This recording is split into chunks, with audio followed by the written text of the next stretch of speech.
Olá, estimado irmão e irmã na fé em Jesus Cristo. Nós iniciamos este momento devocional em nome de Deus Pai, Filho e Espírito Santo. Amém. Façamos oração. Ó gracioso Deus, te louvamos pela noite que se passou, por este novo dia que o Senhor nos dá de presente por graça. Dá-nos sabedoria para que possamos viver este dia de acordo com a tua santa vontade.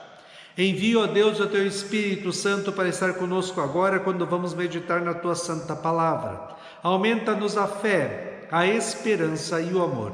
Isso te pedimos e agradecemos em nome de Jesus Cristo, teu Filho, nosso Senhor e Salvador. Amém. Que a graça, a paz e o amor daquele que veio, daquele que vem e daquele que virá em glória, Jesus Cristo, nosso Senhor e Salvador, permaneça hoje para sempre com todos vocês. Amém. Queremos meditar na segunda carta de Paulo aos Coríntios, capítulo 13, versículos 1 a 4, que diz assim: Esta já é a terceira vez que vou visitá-los. Como dizem as Escrituras Sagradas, qualquer acusação precisa ser confirmada pela palavra de pelo menos 2 testemunhas. Quero dizer uma coisa a vocês que pecaram no passado e a todos os outros.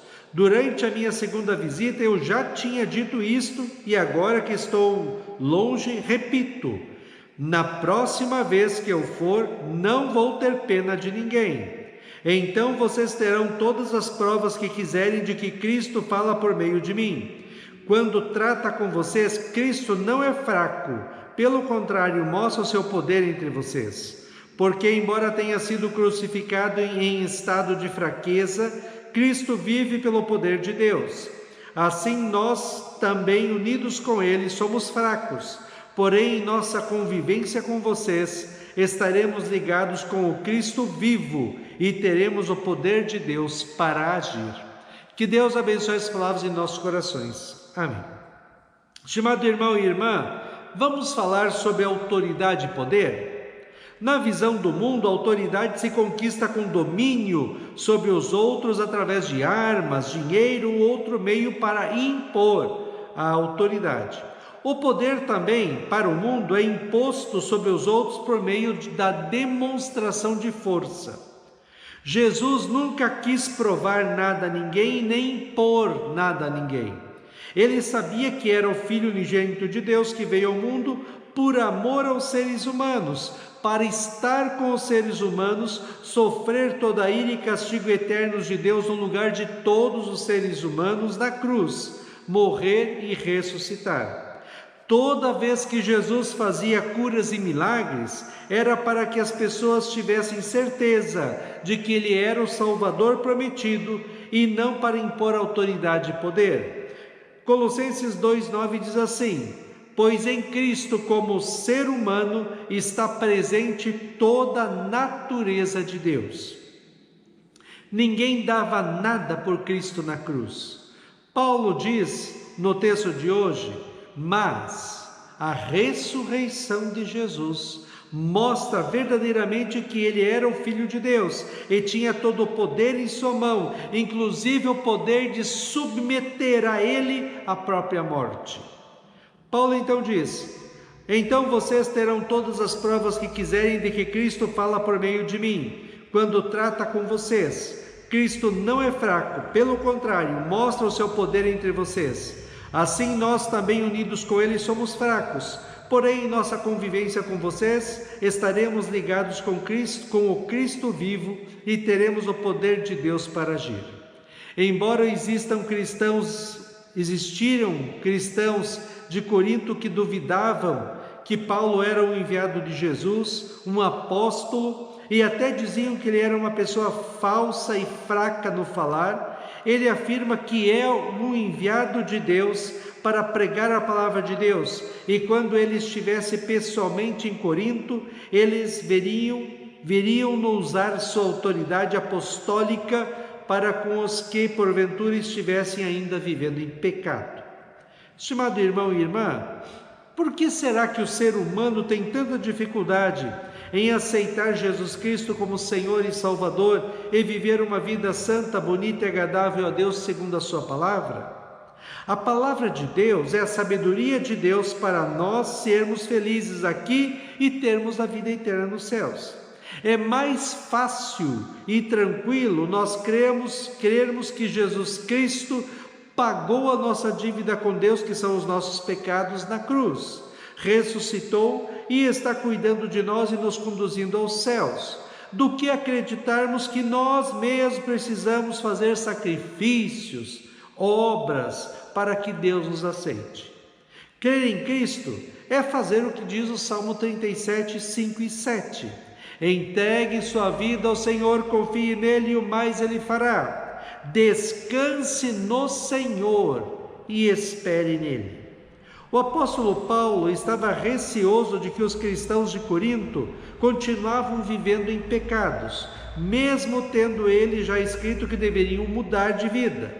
Por isso ele diz que está se preparando para ir a Corinto e, se tiver alguém brincando com Deus, vai se dar mal, porque Paulo iria com o poder que Cristo deu para ele quando o chamou para ser o seu apóstolo.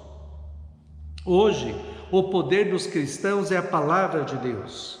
A nossa função é falar da palavra de Deus para as pessoas que passam por nós, para que elas possam também conhecer a Cristo, se arrependerem de seus pecados e terem a salvação. Para nós fica a advertência de Paulo: não brinque com Deus. Ele é bom e maravilhoso, mas quando perde a paciência, sai de perto. Brincar com Deus é viver em pecado, é não buscá-lo na meditação da sua palavra, na oração e no participar da igreja. Lembrei agora do faraó no Egito. Ele, quando viu Moisés, aquele homem de 80 anos, cuidador de ovelhas, indo até ele exigindo em nome de Deus que libertasse o povo, riu dele e desprezou Moisés e desprezou o próprio Deus que o enviou. Por causa disso, o Egito todo sofreu 10 pragas que dizimaram tudo o que eles tinham, inclusive seus primeiros filhos, e Faraó teve de reconhecer que Deus é o Senhor, que Ele está no controle de tudo e Ele faz a sua vontade sempre. Deus é um Pai amoroso e quer cuidar de nós. A palavra de Deus, a Bíblia, é a maneira que Deus deixou para se comunicar conosco e dizer o que devemos fazer e deixar de fazer para sermos felizes aqui.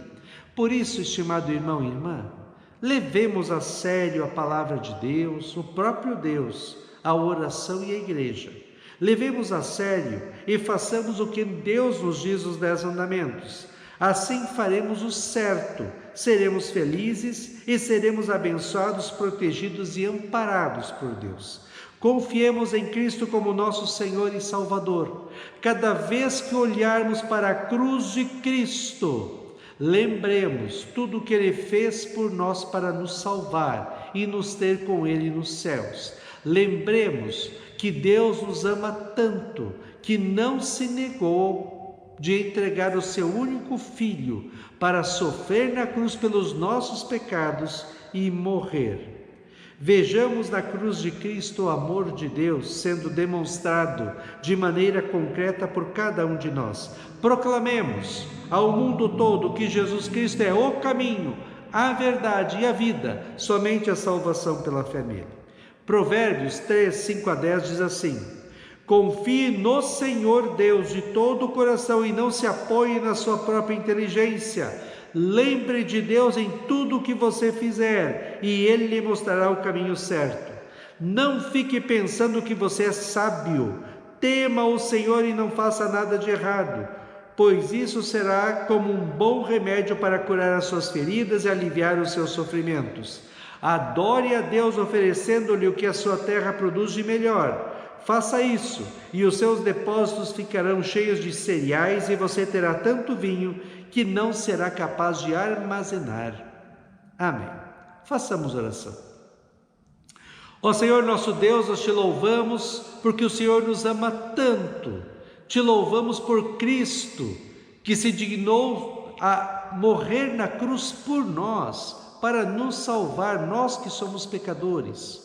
Que este teu amor maravilhoso por cada um de nós nos leve a buscar a Ti em primeiro lugar em nossas vidas, buscar a Tua palavra, a oração, a igreja e vivermos uma vida santa, bonita e agradável a Ti. Que nós possamos proclamar a este mundo que somente Cristo pode dar felicidade, paz e salvação ao ser humano.